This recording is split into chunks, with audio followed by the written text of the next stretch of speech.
Le trading, c'est acheter, vendre. Acheter, vendre où, comment, quand? Ça se répond sur gata.io. C'est pour ça que j'ai porté ce chapeau.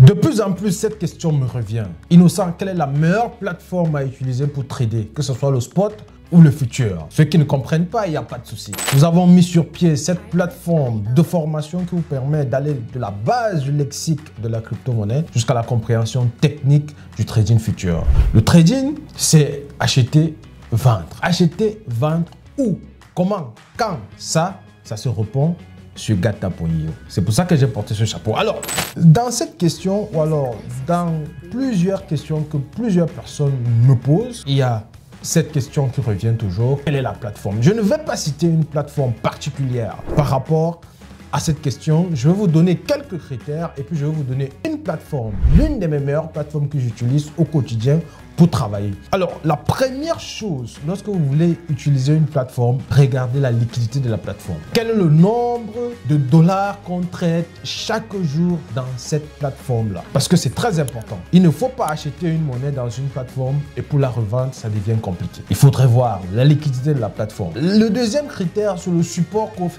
cette plateforme-là. Vous ne pouvez pas avoir un problème particulier par rapport à une plateforme. Vous écrivez au support, vous attendez 24 heures ou 48 heures pour qu'on vous réponde. Ce n'est pas une bonne plateforme du tout. Il faut voir des plateformes où le support est prompt à la réponse. Vous écrivez, on vous répond. À un moment donné, c'est un robot. Et plus tard, lorsque vous sollicitez un être humain de l'autre côté, vous avez un être humain qui vous répond. Ça, c'est la particularité des plateformes. S'il vous plaît, il faudrait que je précise ici que nous parlons des plateformes centralisées. Parce que dans l'univers des crypto-monnaies qui est subdivisé en deux grandes parties, il y a le monde centralisé, il y a le monde décentralisé. Ici, je parle uniquement des plateformes centralisées. Parce que les plateformes décentralisées ont leurs avantages, mais ont également les inconvénients, comme aussi les plateformes centralisées. Alors, vous devez également voir le nombre d'utilisateurs de ces plateformes-là. Il ne faut pas me parler d'une plateforme que autour de moi, personne ne comprend. J'ai 8 ans dans l'univers des crypto-monnaies. Vous me parlez d'une plateforme que je n'ai jamais compris, que je n'ai jamais suivi le nom, etc., etc. Ça fait quelque chose de hic dans la tête. Et donc, vous devez avoir ou alors choisir des plateformes populaires. Vous devez également voir la rapidité des transactions. L'une des choses qui fait en sorte que nous partons vers des plateformes, c'est les opportunités qu'offrent ces plateformes-là. C'est-à-dire que je peux être sur une plateforme X, je vois une monnaie qui est listée sur une plateforme Y, je vais retirer des fonds dans la plateforme X pour aller acheter la monnaie dans la plateforme Y. Il faudrait pas que quand je fasse cette transaction-là, j'attende 48 heures ou bien 2 jours, 3 jours, ou alors 5 jours. Le temps que je n'arrive là-bas, l'opportunité sera déjà partie. Et donc, la rapidité de la plateforme est très importante en termes de transactions. Vous devez faire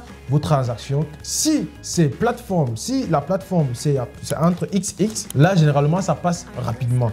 Mais si c'est entre XY, généralement, ça prend 5 minutes, 2 minutes, 10 minutes en fonction des plateformes. Il ne faudrait pas que ça dépasse 15 minutes. Parce que quand ça dépasse déjà 15 minutes, en réalité, ça veut dire que la plateforme, elle n'est pas liquide. Quatrième chose, ou alors cinquième chose que vous devez voir, c'est d'autres offres que la plateforme offre. C'est-à-dire, il y a des plateformes qui offrent les achats par carte Visa, par Mastercard, etc.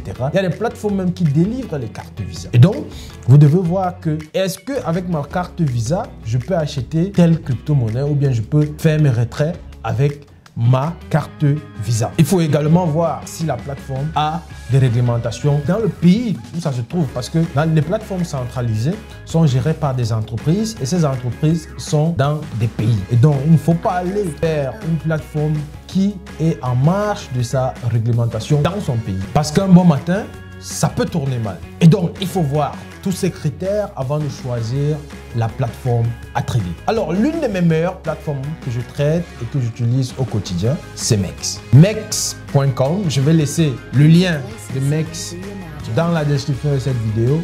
Clique sur ce lien, crée ton compte, vérifie ton compte et rejoins-nous dans le trading des crypto-monnaies. Si vous ne connaissez pas trader, connectez-vous sur gata.io, prenez votre package de 500 $ et retrouvez-nous derrière. Alors, c'était Innocent Panso, le CEO de Digital Solutions and Consulting. Ciao.